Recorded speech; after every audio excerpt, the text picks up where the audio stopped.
Well, thank you, Ben. Thank you, Action Camera. Thank you, everybody, for being here with me today. As Ben said, my name is Erica Robinson. I am a national tech rep with Tamron USA. I've been with Tamron, I think about 5 years almost now. And I absolutely love what I do. Normally, I would get to come out to be in real life with all of you and hang out and teach all of you lovely humans, but I know we can't do that necessarily quite yet these days.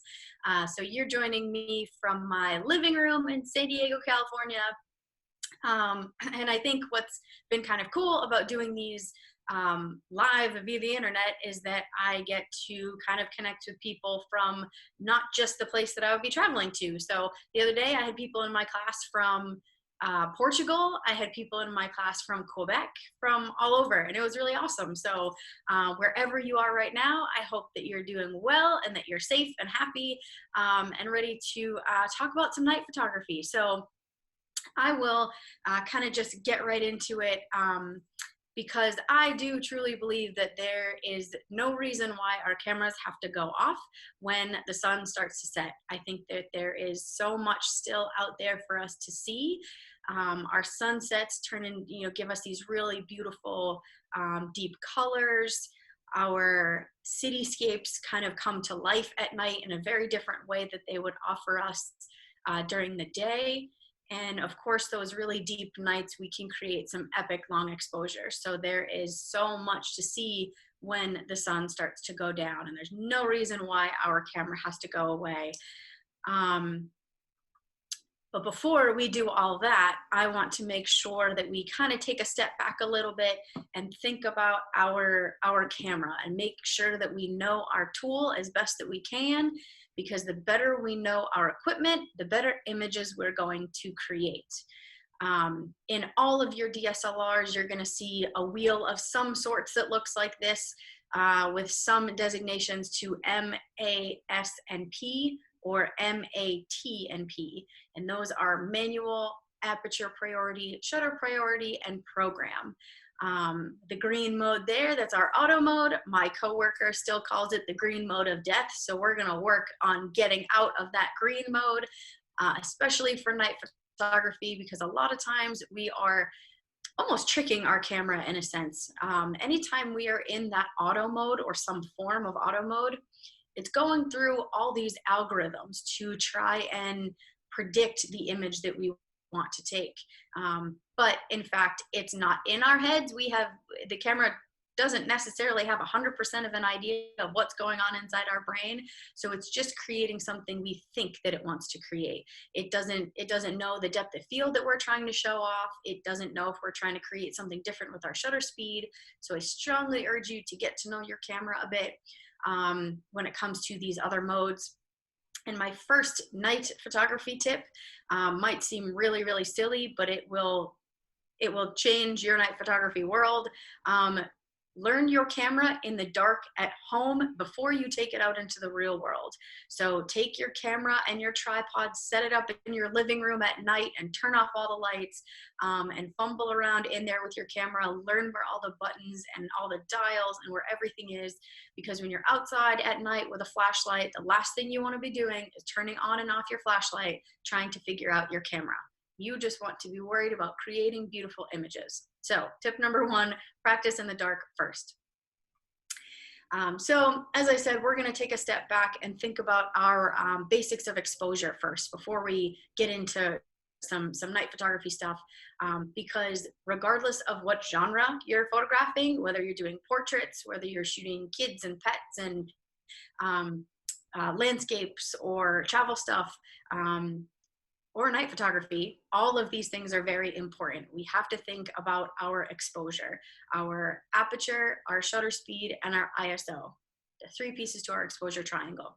So starting with aperture here, aperture does two very important things. One, it allows us to control how much light we are letting into our sensor through the lens. It is literally a hole inside of the lens that we control whether it gets bigger or smaller and lets more or less light in. So if I'm down at f2.8, f2, 1.8, 1.4, we are opening up our lens and we're letting in more light. Whereas if we're up at f11, 16, 22, we're closing down that lens, we're stopping down, and we're letting in less light. The other thing that our aperture does is help us control our depth of field. So whether or not I want a deep or a shallow depth of field. If I'm opening up my lens, if I'm doing 2.8, f2, 1.8, 1.4, while I'm letting in more light, I'm creating a shallow depth of field. So if you guys were trying to take my portrait right now and you wanted my little plant there to not necessarily be in focus, you would want a more shallow depth of field created by opening up your lens and using a smaller number for your aperture. Whereas on the other side of things, f16, f22, if I'm creating a really beautiful landscape and I want to make sure that everything is in focus, I then want to use a deeper depth of field with that higher number to make sure that my foreground and my background are mostly in focus. Generally, at that point, I'm also focusing about 3/4 of the way through my frame to make sure I have a good depth of field in the front and in the back. Okay, so just an example here to kind of note both of those pieces. This was shot with my 24-70 lens at f2.8 so that I made sure that the statue there was my main focus and my depth of field was quite shallow while I was letting in enough light into my camera because it was later in the evening. So I thought of both of those things in my head while taking this image. So now that we are all pros on our aperture, we're going to talk a little bit about shutter speed. And I know that when we get behind our camera, we look at all these buttons and numbers, and sometimes we get really overwhelmed. But when it comes to shutter speed, we really only have to ask ourselves one pretty simple question. Do I want to stop motion or do I want to show motion? Okay, so let's say, for example, I'm photographing a race car. Okay, if I want to stop the motion of that race car, I'm going to need a much faster shutter speed in order to stop that. So I may need all the way up to an 8,000th of a second, which is the highest your camera is going to go, in order to stop that movement. Okay, but if I'm photographing somebody running or walking down the street, I may not necessarily need an 8,000th to stop them. I may need a 2,000th or a 1,000th of a second. And then if I'm trying to create slower shutter speeds, if I'm trying to watch motion go through my frame, I may need something slower, like a 15th or an 8th, as much as I really need, whether or not in my mind I want to stop or show that motion. So just a couple of visual examples here, since we are such visual learners. I shot this at a 2,000th of a second to make sure that I could freeze that fishing line, right? So because it was moving so quickly, let's just say for extreme purposes, I shot this at a half second, okay? If I shot this at a half second, I probably wouldn't have seen the fishing line at all, and maybe only part of his arm, depending on how fast his arm was moving, right? So I need to think in my head, okay, if I'm gonna stop this motion, how fast does my shutter speed need to be in order to freeze that motion? And the great part about digital is that we have all the chances to be able to do that. So if he's out there for a couple of minutes flinging that line back and forth, you can practice your different shutter speeds to know how fast you need in order to stop that motion. But then there will be certain situations where you want to create something a little unique, something a little different. And especially when it comes to your shutter speed, you are able to do things like that a little bit more creatively with a slower shutter speed. So this was shot at a 15th of a second in order to see all of the motion of the birds flying through my frame, right? I wanted to kind of think outside of the box and not necessarily just freeze all of them. I could have shot this at a 2,000th of a second like I did the fisherman and froze all of that motion. But at a 15th, I could keep the ones that are on the bottom there still. They're not moving, so I don't have any motion in them. But on the top, I have all this motion running through my frame. It just makes it a little bit more unique to what I'm trying to create, okay? So I have, I think, 5 or 6 images here in this same kind of, same theme, right? That I'm going to go through when thinking about what our shutter speed does when it comes to light. So our shutter speed not only controls stopping or showing motion, but depending on how long I keep my shutter open, it can let in more or less light, okay? So in this situation, I'm set up on a tripod. My aperture is not changing. I'm staying at f16. My ISO is not changing, and I'm not moving. All I'm doing is changing the amount of light that's coming into my camera based on the amount of seconds or the time that I'm leaving my shutter open for, okay? So I started here at 1.6 seconds, the next one at 13 seconds, 15 seconds, and 20 seconds. And you can see a major difference. If I go back here, we'll start back at 1.6 seconds, 13, 15, and 20. And I just picked some kind of some amount of time in there that would show you a drastic difference so that you could see really what your shutter speed is capable of doing. And you can really, you know, we're going to talk about this later in the slide in the presentation here, but you can leave your shutter open for as long as you want, as long as your battery lasts, basically. And it's about you choosing the right equation in order to do that. But before we get there, lastly, I want to talk about ISO, because ISO, while it may be sometimes the last piece of our exposure triangle we're thinking about, it's just as important as our shutter speed and our aperture. So for those of us who shot film, there is no difference between film ISO days and digital ISO days, except we are not taking a roll of film and sticking it inside of our camera. All we're doing, we can change it per image simply with a dial. Okay, so when we were out in the middle of the day, generally we were taking a lower speed film. We were taking 100 or 200 because we didn't need a whole lot of extra light. Versus later on in the afternoon, maybe we were taking something more, which at the time was maybe only 400 or 800, because we know when we took out a roll of 3200 or 6400, we took that home to develop and we saw a whole bunch of grain, right? So now in digital days, we have a digital sensor inside of our camera. It's the brain of our camera, right? And we are trying to make that sensor more or less sensitive to light. Just like what we were doing with film, we were making our film more or less sensitive to light. The one big difference now with sensor capability is that we don't necessarily have to worry too much about grain, about that noise. And it is all dependent on your camera. So I do strongly suggest that you test your camera to find out where its limitations are, or where the limitations are that you want to kind of cut it off as. So back when I first started shooting digital, I had a Nikon D200, and you couldn't push that thing past like 800 ISO without seeing a whole bunch of noise and a whole bunch of grain. But now I shoot on a Nikon D4S, and I have a Sony a7 III, and all of the cameras out there now, you can really push your ISO capability past 128,000 ISO. You can get it to like a bazillion ISO in Sony land and not really have to worry too much about that grain. So I do suggest that you test out your camera to see its limitations based on its sensor capability, basically.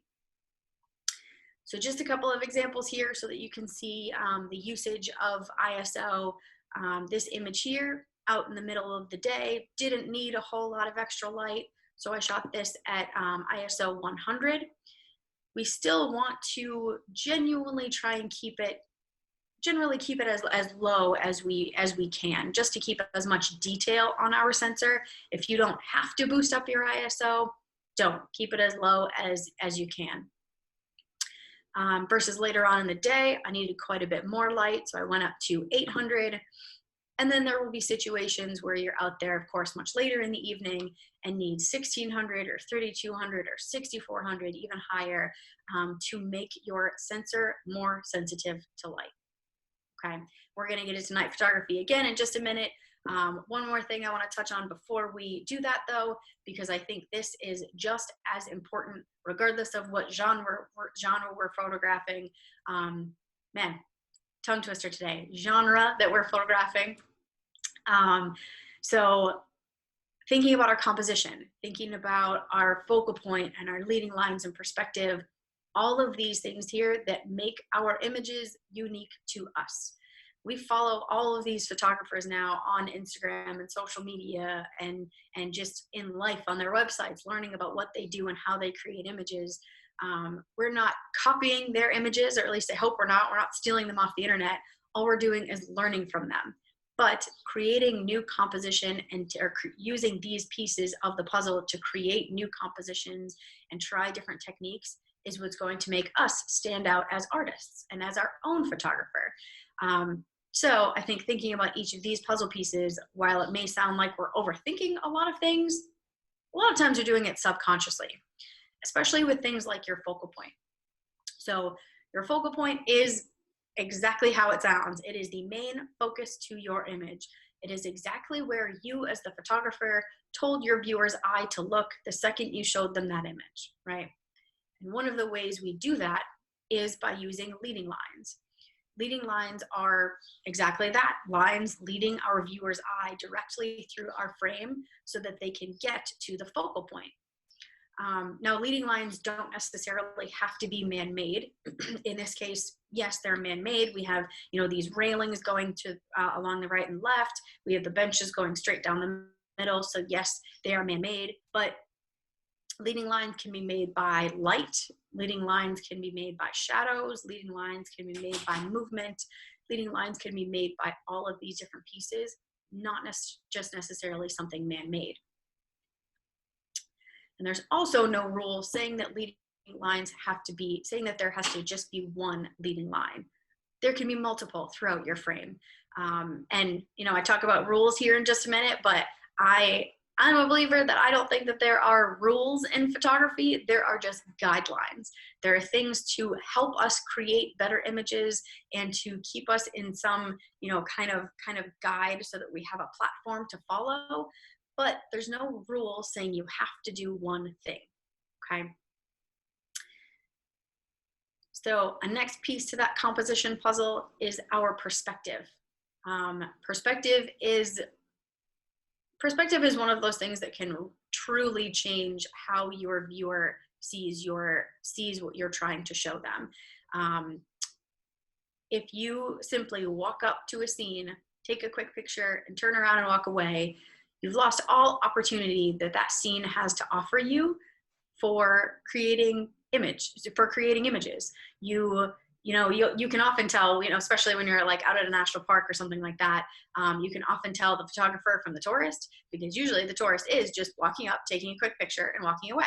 And that's okay. They're just creating a memory for their vacation or trip or whatever that may be.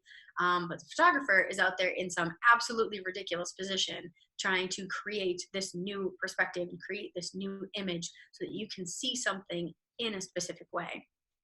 And people will often hate when I tell them this, but there will be times where you have to lay on the ground to take the photo that you want, or you have to go climb some mountain, or even just climb the little rock next to you to get some different perspective. But you do have to do those things in order to create something new. So think about your perspective. The angles in which your lenses create too can also change your perspective. So I have 3 images here that I'm going to show you, all 3 of them from the exact same place. This was in St. Louis at the St. Louis Arch, and all shot with my 15 to 30 millimeter lens. But knowing the angle that my 15 to 30 can offer me, I wanted to shoot this scene a little bit differently. So generally, with certain places, you go down there to take one very specific image, right? And especially with the St. Louis Arch, when you go there, you go to take the very common image of the arch with the city underneath it. It's a beautiful shot to take, but I think there's many more ways to see that situation, to see that subject, right? So knowing my 15 to 30, I got a little bit closer. I still kept the arch and the city in there to create a cityscape, but I wanted to see it from a different angle. And then I got even closer. And for someone who's not necessarily the biggest fan of heights, even this one makes me a little bit dizzy. But this was, again, still with my 15 to 30 millimeter lens. I got up as close as I possibly could and created this kind of nice, long, accentuated line. And just created something a little bit different for me from that space instead of the very common cityscape. Nothing wrong with either, but just thinking about what my angles can do. Now, one of the ones that is technically titled a rule, this is called the rule of thirds. And for those of you who know the rule of thirds, it basically creates a grid on your image. It separates your image by a left, a middle, and a right, and a top, a middle, a bottom, putting it into a grid, basically saying that your subject shouldn't be dead center of your frame, that your subject should be off on one of those grid points. Top right, top left, bottom left. Now, again, I am one to say that there are no rules in photography, just guidelines. And I think sometimes the rule of thirds works and sometimes it doesn't.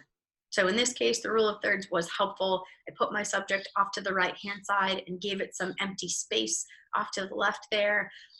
But sometimes I have plenty of images where my subject is dead center of my frame because it works better. So there's no rule saying that you have to do something in photography. And last but not least, in the composition puzzle here is scale. And I think scale is one of the pieces that gets forgotten the most. And I think why that is because as the photographer, we were there. We could smell the smells, we could feel the feels, we knew everything that was going on in that scene. We could also tell how big or how small something was in that situation, how big or how small the landscape was or the subject, anything. We can tell. Sometimes our viewer can't.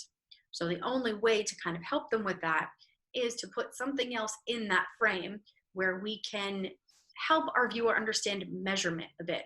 So if you are out at a national park and you're photographing this beautiful grand vista, sometimes it's actually nice to have the tourists in there, to have people in your frame, because it gives them some understanding of scale. If you're a macro photographer and let's say you're documenting coins, right? If you have the little ruler next to it, it will really help them understand measurement. Or if you're a macro photographer doing flowers, maybe if there's a bug there as well, it will help them understand how big that flower is. So all of these little things, while it may seem really silly, is really helpful to your viewer when they're trying to understand the situation of your photo, okay? So now, as promised, of course, night photography tips, tricks, and techniques. I have quite a few of them in here. And my very first one that actually involves all of these next photos is to have a good tripod. There are so many images we cannot create without the proper tripod. And I've had plenty of people tell me, well, that's all right, I'll just stick my camera on a rock over there. Or I'll put my camera on the hood of my car, right? And that's okay, that will keep your image stable, or keep your camera stable to create the image. But what does it do for your composition? All the things we just talked about, nothing. You have completely given up all rights to owning the composition because you are now dedicated to that rock, or you now fall victim to wherever you can put your car, right? So having a proper tripod, not only for stabilization purposes, but for composition purposes, is really, really important. I'm gonna yell at Ben in here because Ben has been one to forget bringing a tripod with him at times. So Ben, you have to bring a tripod with you every single time now. You're welcome. Anyway, okay, so all of these images from here on out were shot with a tripod because I guarantee, if we're talking about stabilization, I guarantee no matter if you've never had a cup of coffee in your life, I don't drink coffee, I still cannot handhold for 15 seconds. I can't handhold for 10 seconds. I can't handhold for 2 seconds. I have been able to handhold the 15 to 30 G2 for 1 entire second, but it has to be very, very braced. The VC in that thing is amazing, so that's really helpful. But you can't handhold for those long periods of time, so we do need to have a tripod. I'm talking about one of our first techniques here. There will be a lot of scenes where you want to avoid having those people in your frame. So while I was just talking about scale and sometimes having people in your frame is very helpful, sometimes you don't want them in there, and that's okay. And one way to eliminate having the people in there is to use a longer shutter speed. So in this case, this was shot for 15 seconds, and I was able to get out, I want to say maybe there was about a dozen people or so there. For those of you who have been to the Chicago Bean, you know that there's a bazillion people there all the time, no matter the time of day or night, there's just always people. So I really only wanted to have a couple people in here. So having a longer shutter speed allowed all of those people basically just to keep walking right through my frame, and you won't see them in the final product. Now you'll notice that I did keep 2 people in here. I kept one who was another photographer right under the bean there, and I kept him there specifically for scale. We had both, talked beforehand, and I knew where he was going to be. He knew where I was going to be, and it made it really helpful for us to figure out what images we were going to be able to create. So it worked out well. And then I also kept the guy over on the right that you see there, who's kind of like partially there and partially a ghost. But because he was standing facing the bean and then turning away from the bean in the complete opposite direction and just going back and forth for a couple of minutes, he was just, I think, very curious about the whole situation. So I kept him in there just because I thought his shape was interesting. And again, there's no right or wrong to any of that, but that's just what I chose. So getting back to thinking about our shutter speed techniques here, there will be situations where you need much longer shutter speeds. And we're going to bring this back up in just a couple of minutes, but I want you to remember this image here and remember that it was shot at 30 seconds, because there's a really great equation that's going to help you for your night photography, specifically when you're photographing the Milky Way. And I'll tell you that equation in just a minute, but be sure to remember this image. Excuse me.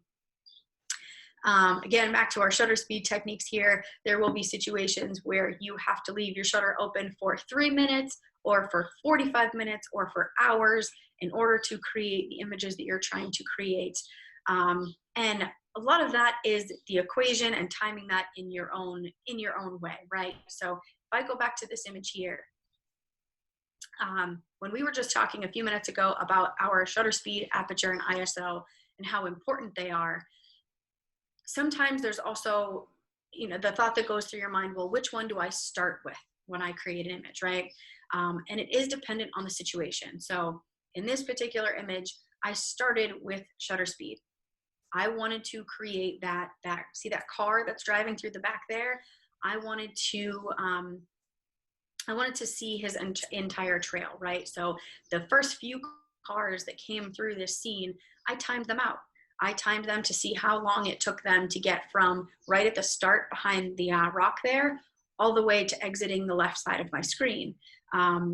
So I timed that about 3 minutes. So I started knowing that my shutter speed had to be about 3 minutes. I also knew that I wanted to create the midnight sun there. I wanted it to be kind of more like a starburst.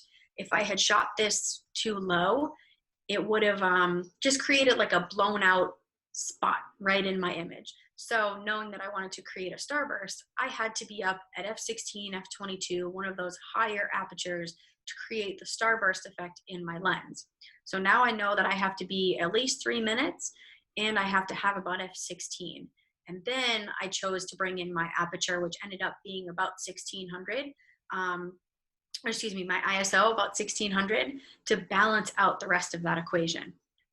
So sometimes, especially with night photography, we are starting with our shutter speed and then moving on to the other pieces to that puzzle. But it might be easy for you guys, for some people, to break it down one at a time, because it's really helpful for me a lot of times when I sit behind my camera and I'm thinking about, okay, well, what do I want to create and how in turn do I create that? What are the steps I need to take, okay? And then, of course, back to longer shutter speeds here, there will be situations where we, let's say in this instance, we want to create some really nice star trails, right? Star trails can be created in 2 different ways. One, they can be created by a very long single exposure. So this was shot for 45 minutes, one very long single exposure. The other way of doing that is by multiple shorter exposures. So when we talk about the Milky Way equation in just a minute, I'll bring that up. But this was shot one image every 30 seconds. Or I have other images, sorry, in this same scene where I did one image every 30 seconds for 45 minutes, an hour, or 2 hours. And then you can merge them together later on in certain softwares. One of the ones that I've used is StarStax. It's really simple. It's easy to download online. It's available for Mac and PC and free. and that's star stacks. And all you do is take all of the images that you created over that amount of time, once they're a JPEG, if you were shooting RAW, you have to convert them to JPEG, move them into the program, and they'll basically merge them all together for you and create one singular image with that long star trail. The plus side to doing that is that, let's say, I don't know, a half hour into your image, you accidentally kick your tripod, or a giant gust of wind comes by and knocks your tripod a little bit, right? Then you haven't just been faced with losing one 45-minute image, but you've lost just one image in that row of images that you've been taking. So you don't have to worry about, you can kind of skip that one image and continue on to the next, and you won't have a giant miss in between, or you won't worry about shake. So I tend to do that over one long exposure, just to make sure that I don't mess up. So it's a good safety net.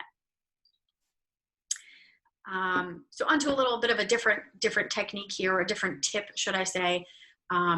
Thinking about the time of evening or the time of day that we're out there photographing. Believe it or not, our sky offers us many different tones, many different skies, and they will affect our image drastically. So initially, I have 3 images here that I'm going to show you. And initially, I went out to shoot just a cityscape during the day. But because the sky changed so much over time, I pulled 3 images from about a 3-hour shoot. These 3 images all are going to show you the different skies that are offered over that 3-hour period of time. When I was out there too late, I ended up with a really black, deep night sky. And it really didn't offer anything exciting to my viewer, because there was no separation between my background and all of those buildings and my foreground. It was very contrasty. You're not really necessarily sure where to look. There's no separation. It's a little bit too intense.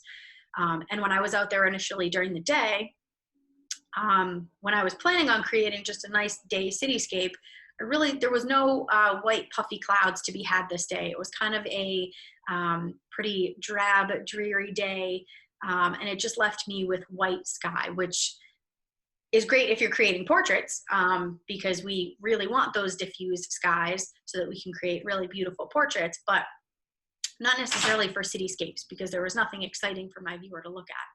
So when I was out there just right in the middle, kind of like the Goldilocks effect, we have that blue hour, which creates these really nice indigo skies. And I didn't lose any of those pieces from the previous stuff we were talking about. All I did was gain, right? So I had these, now I have really beautiful colors. I have all the separation between my background and my buildings. And I can still create long exposure, some nice car kind of streaking through the foreground.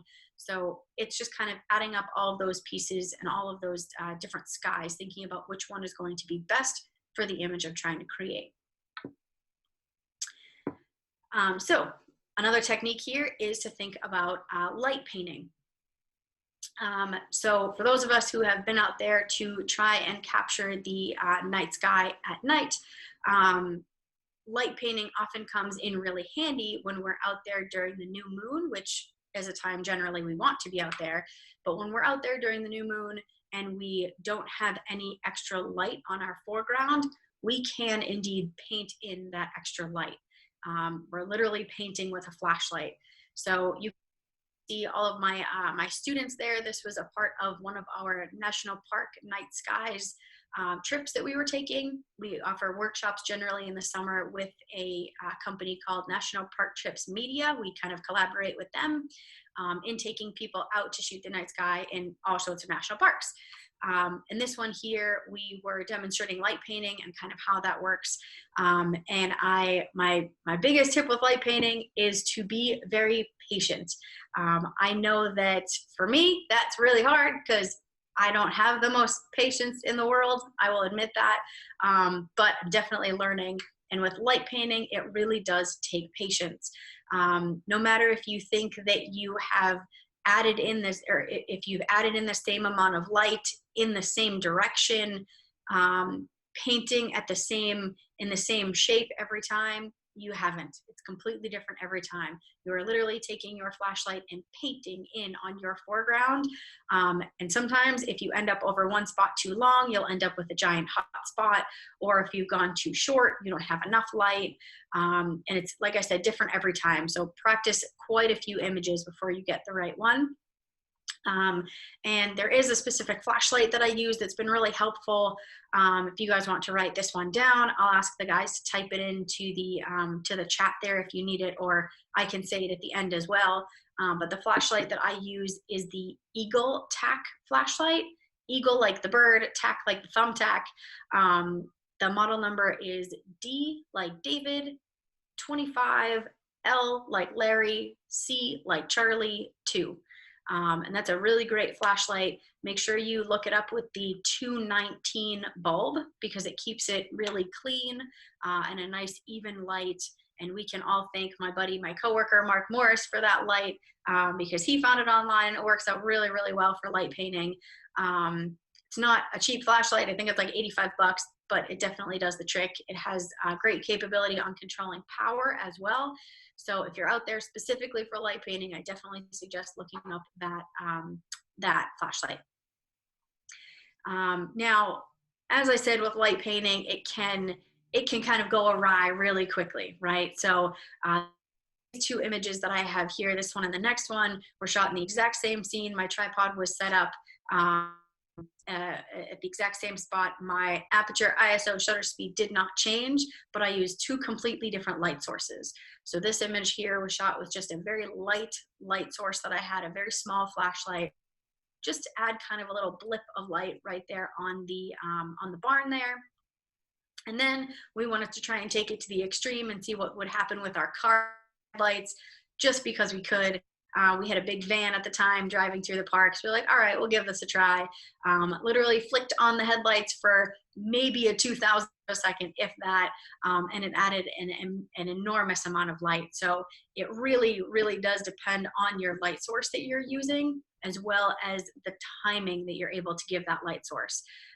You'll be shocked if you have not done light painting in the past that a lot of times you're not painting for your full exposure. You're generally just painting for a second or two to add in an extra little bit of light to your foreground. All right, so I have a slide here with quite a few tips on it that we're going to go through, and you're welcome to take a quick screenshot of this or write them down or a picture or whatever it may be. But these are things that I have learned out in the field that I hope to pass on to you so that you don't have to struggle to learn them, because even though they may seem kind of little, they're very, very helpful. First one, we're going to talk about focusing, because focusing at night can be a giant pain in the butt. A lot of our lenses are going to have a focus window. In that focus window, you're going to see the infinity symbol. And the infinity symbol kind of looks like a sideways 8, right? On a lot of lenses, your sweet spot for focus will be right in the middle of that infinity symbol. So you can set your lens to manual, put it to the middle of the infinity symbol, and you should get a great focus there. But you need to test out your lens to be sure that the middle of the infinity symbol is where you indeed need to be. I have one of my 15 to 30s. It needs to be at the beginning of the infinity symbol, where that's where its sweet spot of focus is. One of my other ones is toward the later end of the infinity symbol. That's where its sweet spot for focus is. It is dependent on your lens. Definitely test it out before you get into the real world. And then you will have lenses that don't have an infinity symbol at all. So with my smaller setup, when I go out with my Sony, I'm taking my 17 to 28 Tamron lens. It's an awesome lens. It's super sharp and it's really lightweight to take out there when you're shooting out there at night. But since it doesn't have a focus window, I just have to focus a little differently.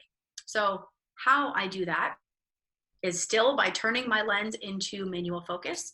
I don't want to leave it on auto because it's just going to hunt. Your camera focus is based on contrast. So if it find any contrast to focus on, it's just going to sit there all night and it'll drive you crazy. Okay, so turn your lens into manual focus, turn on your LCD screen on the back of your camera, and digitally zoom in to the brightest star or the brightest planet or satellite, whatever that is, the brightest spot that you can find, and then manually focus with your lens on that star or planet or satellite. Manually focus with your lens. And then if you have a little piece of gaffer's tape, tape down your lens. So where the manual focus ring is, tape it down so that it can't move, and you'll be set to focus for the rest of the night. You won't have to worry about moving that around and refocusing every time. So that's the way I focus when I don't have a focus window. It does take a little patience, so just take a couple of minutes and do that, because if you don't do it right, you're then going to end up with all your images being out of focus. So take your time and practice with that. Next up is having a shutter release. A shutter release allows you the ability to it'll be less likely for you to add shake to your image. Every time you push down your shutter physically, there's a possibility of you adding shake to your image.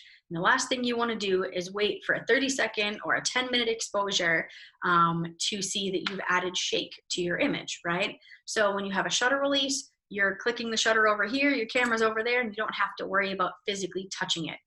If you don't have a shutter release, you can use the timer inside of your camera. So set your camera to either the 2 or the 5 or the 10-second timer. Almost all DSLRs will have this. That way, when you do physically hit the shutter, it'll give your camera a couple of seconds to settle down before it takes the image. Less likely to add shake to your image. Now, thinking about shake, you also want to turn off your VC. So in Tamron land, VC is vibration compensation. We want to actually turn that off in our lens. The reason that is because VC is a motor, and that motor, when it's on, is moving to try and find the shake. And when we're hand holding, that's going to help us. But when we're set up on a tripod, it's actually going to hurt us, because in turn we could see that shake in our image because the motor is hunting back and forth. So we want to turn that off. Next tip, again, might seem kind of silly, but it's really important. And I repeat this to myself constantly. Know what you want to shoot before you shoot, think about it, and be patient. One of the apps that I use is Photo Pills. For those of you who have used Photo Pills, it is a brilliant, brilliant app. If you have not used Photo Pills, I do recommend it. While it is a $10 app, I think it's a really, really awesome investment. It will help you research any night shoot, well, any shoot in general that you want to be prepared for. It will tell you in an exact location when the sun is going to come up, when the sun's going to go down, when the moon is going to rise, when the moon is going to set. It'll tell you specific weather conditions. It will tell you the direction in which the Milky Way is going to come up. You can plan out any future shoot that you want. Now, with Photo Pills being such an in-depth app, I would strongly recommend to jump onto their YouTube channel or to get onto their website and watch all of their videos and have your phone there handy, actually doing those videos while you're watching them, because the app has so much to offer. If you just jump out there at night and try and learn it while you're trying to take a picture of the Milky Way, it's just going to lead you to be unbearably frustrated. It's a wonderful app, and I definitely think you should look into it, but be patient with it and learn about it before you get out there in the real world. So next tip, have everything you need in a handy pocket. When I go out there for our night sky workshops, of course, yes, I have my backpack with all my gear, but I also wear these really big cargo pants that have like 6 different pockets in them, because I don't want to have to go digging around in my bag to find stuff. I don't want to have to be looking for my shutter release or a filter or another battery or something. I would like them to be close to me so that it not only saves me a whole ton of time from looking for stuff, but I'm not turning on and off my flashlight and having to readjust my eyes. And I'm also not letting critters into my backpack. If I'm out in a national park, there are bugs and animals and stuff out there. I don't want to bring them home. If I'm out at Great Sand Dunes National Park, I don't want to bring home 15 pounds of sand. So I definitely suggest just having everything on you so that you don't have to worry about looking for it. My next tip here is with white balance. Now, as I've said throughout this presentation, there are no rules to photography. So these are not exact, but they're definitely great guidelines to start with. So if you're out there shooting the Milky Way, 3,900 Kelvin for your white balance, moonlight 3,000 Kelvin for your white balance, or dark sky tungsten or 3,200 Kelvin. These are all great starting points. Generally, actually, auto white balance works quite well as well. It just depends on where you have some extra light coming in from. So if you have light coming in from a nearby town, or light from someone else's flashlight or whatnot, you may have to rearrange your white balance a little bit. But there's nothing wrong with starting on auto white balance and kind of moving on from there. So my next kind of exposure rule, and I should really change that to guideline, not rule, I just haven't done it yet. But the Milky Way exposure 500 rule is important for those of us who are trying to shoot the Milky Way. So this is a great starting point. Again, 500 divided by your focal length equals your exposure time. And this is if you are trying to pinpoint the stars, meaning if you are trying to see every little tiny star. The reason that is because if you see with the examples below, 15, let's say I'm shooting with my 15 to 30 millimeter lens on my full frame, 500 divided by 15 is about 33 seconds. So I round that up to 30 seconds. So generally when I'm shooting the Milky Way, I'm around 30 seconds for my shutter speed. But as you can see with the numbers below it, with 20 millimeters and 24 millimeters, your millimeter length gets longer, but the seconds in your exposure time gets shorter. And that is indeed because we are actually getting closer to the stars. And the closer you get to the stars, the shorter time you have to pinpoint the stars before you actually see their movement. Yes, since we are rotating, if you leave your shutter open for a long period of time and you're creating those long star trails, you won't be able to, again, pinpoint them anymore. So you need to kind of control what shutter speed and or you need to know what image you want to create in order to know what shutter speed you're going to need. There's nothing wrong with creating those longer star trails. My biggest suggestion with them, though, is to either create long star trails, 45 minutes, 1 hour, 2 hours, or pinpoint your stars. If you do anything just in the middle, a couple minutes or so, you're just gonna see a little streak. And then sometimes, not all the time, but sometimes it almost just looks like a little bit of a mistake if you don't have any great foreground to play off of, because you just see a little blip in the sky. So I suggest either doing the long star trails or pinpoint your stars, okay? And the bottom there, you'll see a great starting point for those of us who are trying to pinpoint the stars and see the Milky Way, starting at f2.8, ISO 3200, and 30 seconds. Try starting there and then kind of adjust as needed. So with all of that technical stuff we just talked about, I don't want us to forget about our composition and how important our composition is to creating images unique to us. I know that when I first started getting out there shooting the Milky Way, the most common thing that we do is literally just point our camera up at the sky and shoot the Milky Way, and that's it, right? And that's okay, there's nothing wrong with that, but I suggest to give your image a bit of a base. Give it some sort of weight there so that your viewer knows how big this sky is that you're looking at and can kind of relate it to the landscape a little bit, okay? The other piece of that is to then also know what direction the Milky Way is going to come in at, because if you are shooting that, Milky Way, you want it to have a good landing point. That way it creates some really nice shapes, some really interesting viewpoints, and your viewer's eye can kind of flow through the frame without it just landing in a very odd way or odd direction, right? Using that PhotoPills app, that can help you understand whether the Milky Way is going to come in really at a low horizontal angle, or whether you're there later in the summer and it's more directly up and down and then it just kind of fades off to the right. So that PhotoPills app will also help you with that. So my last couple of tips here for your prep. Again, they may seem silly, but they're super important when you're out there at night because everything just becomes more extreme.